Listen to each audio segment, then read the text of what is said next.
Hello everyone, welcome back. आज हम discuss करेंगे एनवायरमेंटल साइंस में वाटर रिसोर्स मैनेजमेंट, जो हमारा टॉपिक चल रहा है। ठीक है, प्रीवियस वीडियो लेक्चर्स में हमने स्टार्ट किया था अबाउट द वाटर रिसोर्सेज। उसमें हमने कवर अप किए topic water resources, problems of water resources and types of water resources. ठीक है, वाटर रिसोर्स मैनेजमेंट हमने प्रीवियस वीडियो लेक्चर से स्टार्ट किया है। उसी टॉपिक को कंटिन्यू करते हुए आज हम पढ़ रहे हैं वाटर रिसोर्स मैनेजमेंट के बारे में। Water scarcity affect more than 40% of global population. Okay, जैसे कि मैंने बताया कि भाई हमारे यहाँ अगर हम वाटर रिसोर्स की बात करें तो जो फ्रेश वाटर है उसकी परसेंटेज कितनी कम है। 97% आपने पढ़ा होगा सॉल्ट कंसनट्रेटेड वाटर जो है अवेलेबल है, जो हमारे पीने योग्य नहीं है और हमारी किसी भी यूटिलिटी किसी भी यूज़ के लिए नहीं है। केवल 3% ही पानी है जो fresh water as a fresh water available है, जो हमारे लिए कितना ज़रूरी है। ठीक है, जो कि हमें बहुत ज़्यादा लिमिटेड सोर्सेज है वहाँ से प्राप्त होता है। अब यहाँ पे हम बात कर रहे हैं वाटर रिसोर्स मैनेजमेंट की भी, किस तरीके से उन सारी प्रॉब्लम को हम सॉर्ट आउट कर सकते हैं, उन सारी प्रॉब्लम को कवर अप कर सकते हैं। ठीक है, कौन कौन से प्रिवेंटिव एक्शंस हैं जो हमें लेने चाहिए। अबाउट द पॉलिसी बहुत सारी कमिटीज़ बनाई गई गवर्नमेंट के द्वारा, बहुत सारे एक्शंस लिए गए हैं, साथ के साथ बहुत सारे प्रोग्राम्स कंडक्ट किए गए हैं ताकि आप इन सारी चीज़ों को टाइम पे कंट्रोल कर सकें और जो भी मेजर प्रॉब्लम है उनको कवर अप कर सकें। ठीक है, water resource affect more than 40% of global population. जैसे कि आपने देखा होगा, हम इंडिया की बात करें तो इंडिया की पॉपुलेशन कितनी स्पीडली बढ़ रही है, और उसमें भी अगर हम कहें पानी की, तो जो वाटर रिसोर्स की स्केर्सिटी है उससे 40% जो ग्लोबल पॉपुलेशन है वो क्या है, सफ़र कर रही है। अगर हम ग्लोबली बात करें तो 40% पॉपुलेशन क्या है, पानी की कमी से क्या है, परेशान है। Water related disaster account for 70% of all death related to natural disaster. ठीक है, उसमें जो हम डेथ का रेशो बता रहे हैं उसमें भी क्या है, हाईली इन्वॉल्वमेंट किसका है, स्केर्सिटी ऑफ वाटर और वाटर पॉल्यूशन और वाटर प्रॉब्लम्स का है। The world bank helps countries ensures sustainability of water use, build up climate resilience and strength integrated management. World bank ने क्या करा, वर्ल्ड बैंक ने एक स्टेप लिया किसके लिए, इन सारी प्रॉब्लम को सॉर्ट आउट करने के लिए। The world bank helps countries, यानी कि जो भी इसकी मेंबर कंट्रीज़ हैं उसको उन्होंने क्या करा, वर्ल्ड बैंक ने हेल्प प्रोवाइड की। कैसे, एंश्योर सस्टेनेबिलिटी ऑफ वाटर। ठीक है, यानी कि सस्टेनेबल जो भी स्टेप्स हैं वो लिए गए to ensure to use build up climate, यानी कि उस हिसाब से हम क्लाइमेट मेट करें ताकि ये सारी प्रॉब्लम क्रिएट ना हो। एंड स्ट्रेंथ इंटीग्रेटेड मैनेजमेंट, और जो भी वाटर रिसोर्स मैनेजमेंट है उसमें जो जो भी इंटीग्रेटेड पार्ट हैं अलग अलग एलिमेंट्स के, उन सबको प्रॉपरली मैनेज किया बाय द वर्ल्ड बैंक। अब एक तरीके से क्या है, अगर हम बात करें वर्ल्ड बैंक की, तो वर्ल्ड बैंक क्या कर रही है, बहुत सारी एक तरीके से प्रिवेंटिव एक्शंस कौन कौन से हमें लेनी चाहिए, पॉलिसी प्रोसीजर प्रोवाइड करवा रही है। ठीक है, कि भाई आने वाले टाइम में क्या क्या मेजर प्रॉब्लम्स हमारे सामने हो सकती हैं और किस तरीके से हमें उन पे काम करना चाहिए।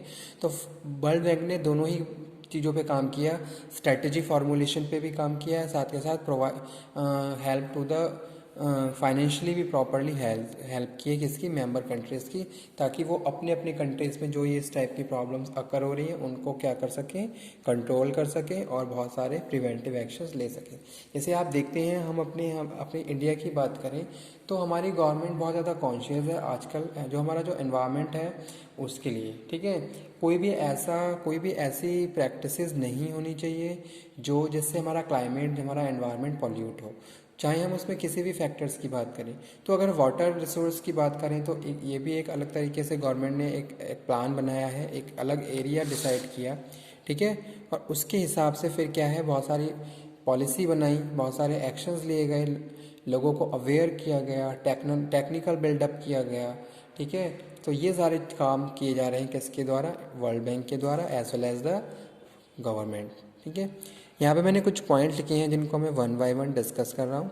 सबसे ऊपर स्टार्टिंग में लिखा हुआ है managing water resource management of water supply demand. ठीक है, सबसे पहले वाटर रिसोर्स को मैनेज करने के लिए हमें क्या है, डिमांड और सप्लाई को मैनेज करना पड़ेगा। जैसे हम देखते हैं पानी कितना हम पानी को वेस्ट करते हैं, या फिर आप देखिए रिक्रिएशनल वेज में जो रिक्रिएशनल एक्टिविटीज़ के लिए हम वाटर को यूज़ करते हैं तो वहाँ पे कितना पानी को वेस्ट किया जाता है। ठीक है, तो इस तरीके से सबसे पहले हमें क्या करना है, उन सारी प्रैक्टिसेस को रोकना है जहाँ पानी को वेस्ट किया जा रहा है। तो इस तरीके से हम बेटर मैनेजमेंट कर सकते हैं। डिमांड कितनी है, सप्लाई है, उस हिसाब से पानी को प्रॉपरली हमें यूज़ करना होगा। पहला पॉइंट यही यहाँ पे लिखा हुआ है। ठीक है, managing water resources, management of water supply and demand. कितनी सप्लाई है, कितनी डिमांड है।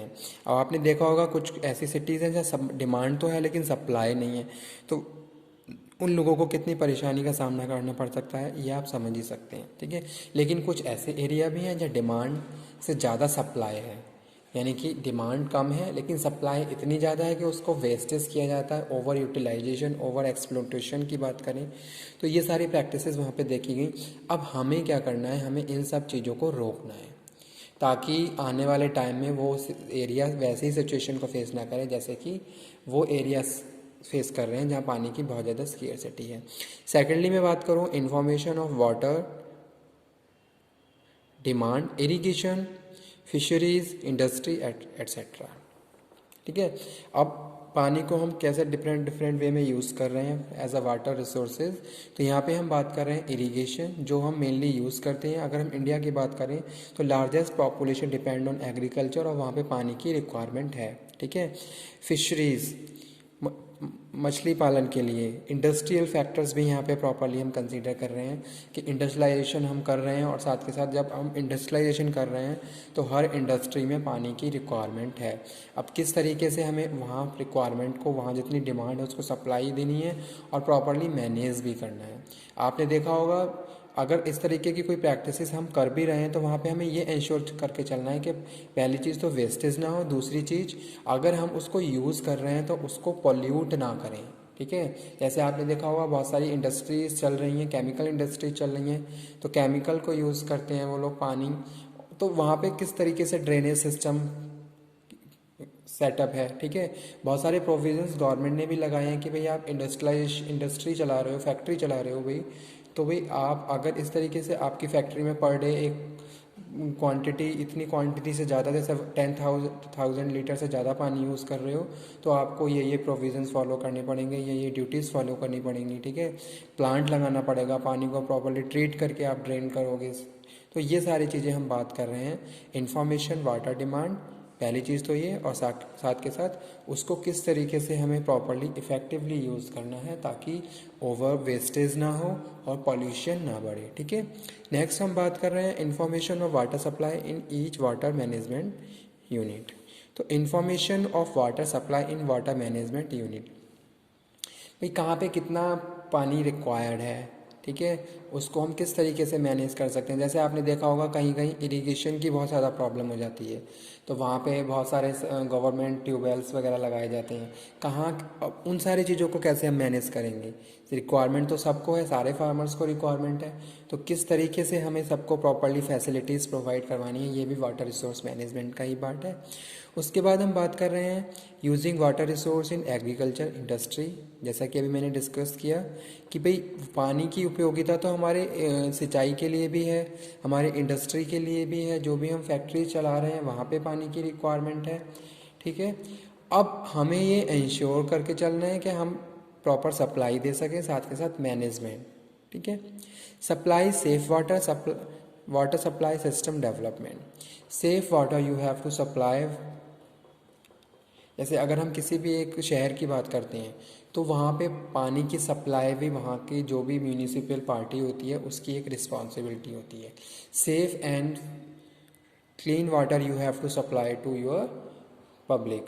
तो ये चीज़ यहाँ पे हम बात कर रहे हैं supplying safe water, water supply system development आपका है कैसा। सेटअप आपका कैसा है, किस किस तरीके से आपकी पाइपलाइंस जा रही हैं। तो ये भी वाटर रिसोर्स मैनेजमेंट का ही पार्ट है स्टूडेंट, ठीक है।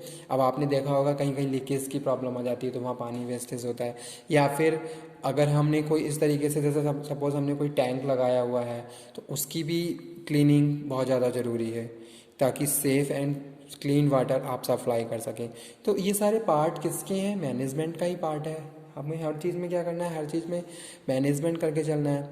Advice urban and rural development new water resources, ठीक है। और साथ के साथ हम लोगों को भी अवेयर करेंगे, चाहे हम अर्बन एरिया की बात करें चाहे हम रूरल एरिया की बात करें। तो दोनों जगह ही हमें क्या करना है, लोगों को भी अवेयर करना है। You have to provide training, you